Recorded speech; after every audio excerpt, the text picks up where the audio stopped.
Oh no, the sun's going out. Boom! Yes!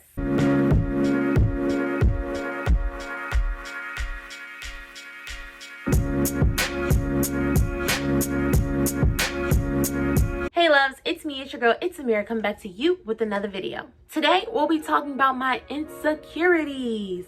Cue clown music. But before we get into anything, if this is your first time seeing this yellow potato on your screen, go ahead and hit that subscribe button and do not forget to hit that notification bell so you're notified when I post a new video.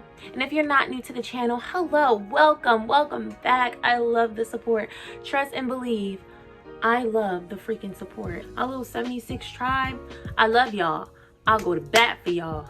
Like, long story short, I saw a video titled Insecurity Challenge on YouTube. However, I did not know who posted it, but I just want you guys to know that I am not the original creator of this challenge and I do not want to take credit for something I did not create. But basically, the purpose of the challenge is by the end of the video, you should feel more accepting of your insecurities, being that it's so public and whatnot, and just feeling more liberated, I guess, and just feeling more comfortable with your insecurities since they're out in the world. So my first insecurity is my eyebrows. With it being number one, I'm actually not as insecure about my eyebrows as I used to be when I was in middle school. If you knew pre-Mick, you knew that her eyebrows were indeed invisible. Even maybe before elementary school, you know that I was born with blonde hair, blue eyes, and I was one of the lightest babies up in that joint. Like, they really used to bother me, especially being in the Black community. I've always had friends and family members whose eyebrows were super dark, whatnot, and it was just weird growing up seeing that I didn't look like them and whatnot. But then high school hit and I actually just did not care. I realized that, hey, they're on my forehead. There's nothing I can change about it. I've had friends, I've had people who've liked me for me, and they liked me with my invisible eyebrows, so they must be doing something. But actually, they just recently started getting darker. They started getting darker throughout high school. So that was my first insecurity. I really wouldn't call that a current insecurity, but it's an insecurity, you know? My next insecurity is my voice. Fun fact, I do not watch any of my YouTube videos, like, at all. Once I publish them, I do not look at them. When I'm replying to comments or if I'm liking comments, I'll actually mute the video because I can't listen to it. And it's actually pretty sad when I think about it, and I don't want to tear up. Oh my gosh. Actually, growing up, I didn't have a problem with my voice at all. I mean, it was pretty high. But I was a little girl. I was a kid in elementary school. But then I got into middle school, and I won't say that every kid picked on my voice because that wasn't the case. But I've had people comment on my voice, make jokes about my voice, make me feel bad. And I believe something was wrong with my voice. Kids used to mock me. Kids used to say I sounded white, even though I don't understand how you sound a race. But the crazy thing is, people still say that about me to this day. Ignorance. Are you sure you don't have white in your family? This, that, and the third. And I'm just like, no, I don't. Like, I just talk like that. I just talk. I just articulate. I don't know what you want me to do. Like, I don't get it. Whoa, this is like therapy. So I actually realized it was a huge problem when I think it was middle school. I was talking and my mom, she's like, why are you talking like that? And I'm just like what? And she's like that. And I'm just like, I'm just talking. I was like, I really thought like I talked weird. Whew.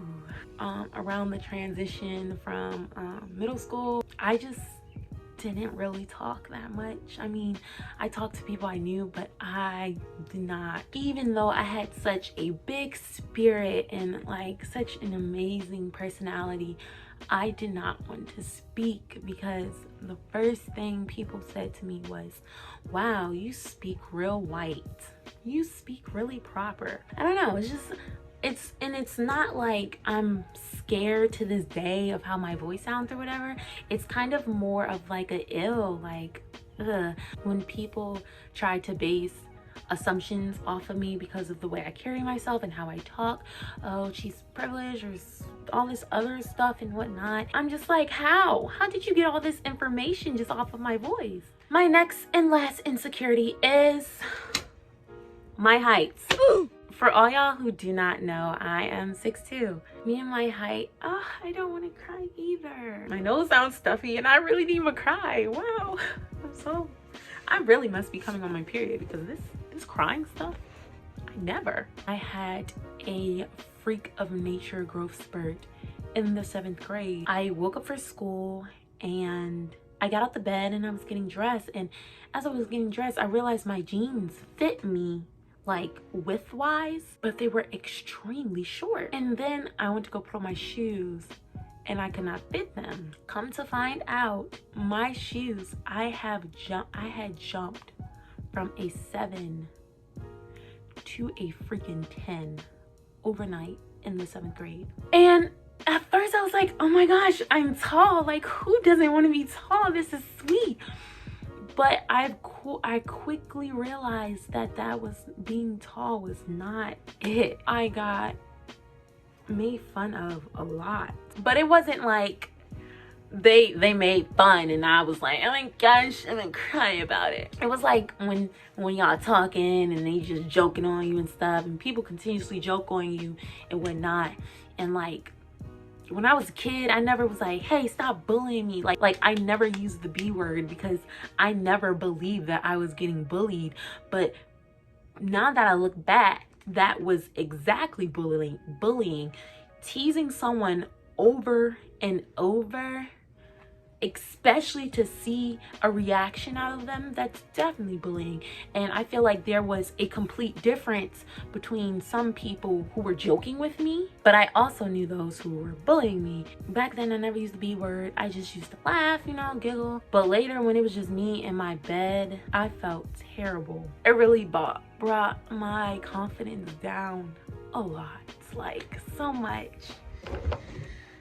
So much. I did not like myself at all. Like, at all. So my mom thought it was a good idea to put me in modeling, which was amazing. That was the best decision she could have ever done. Modeling really built back my confidence, and it really helped seeing that there was girls taller than me modeling. And I just felt like, wow, if they can be confident, I know I can be 1,000 times even more confident within myself. I would come home from modeling and then I would have to go to school, and then I would just have to deal with like the ignorancy and whatnot. So fast forward to high school, I think that was where I dealt with my height really badly. I remember there was a dude in one of my classes and he was on this rant talking about how tall girls are ugly and they're not going to get married, and they was just mistakes created by God, and he was just going in. I was just in the back of the class, and I was like, how could someone be so hateful and so ignorant? But like, in the back of my head, I was not disagreeing with him at all. I remember countless nights when I prayed to God. Like, I used to have heart-to-hearts. Yo, I don't think I can make it through this. Jeez, woo. Praying to God at night, like praying for him to, like, I was asking him, I was questioning him. I was like, why did you make me so freaking tall? Why did you put so many hateful people in my life? Like y'all, I did not plan on crying, but this, I used to ask him, and I used to be like, why did you put these hateful people in my life? If you made me in your image and I'm supposed to be this beautiful young lady, why did you put all these hateful people in my life, constantly telling me I'm ugly, I will never have a husband, I will never be a mother, I would never be feminine, I can't succeed because of my height? And it just broke me down so much in high school. And I give credit to myself because I did not let one of those comments get me. Like, I never showed any sign of that it hurt me or whatnot. I just kept moving. As I got older, as I was progressing through high school, I got more comfortable with my height. And then I ended up falling in love with one of my friends. Crazy enough. And he just made me just forget about every single one of my insecurities I've ever had. At the end of the day, I just want you to know that nothing is permanent. None of your feelings are permanent. Push through. You are beautiful, female or male, regardless. Do not let your insecurities define you. I once did that and it literally broke me down. All right, loves, this video is pretty long already, so I'm gonna head out. Don't forget to like, share, and comment, and I'll see you in my next portion of, what is this challenge called? I'll see you in the next portion of my insecurity challenge. See you in the next video.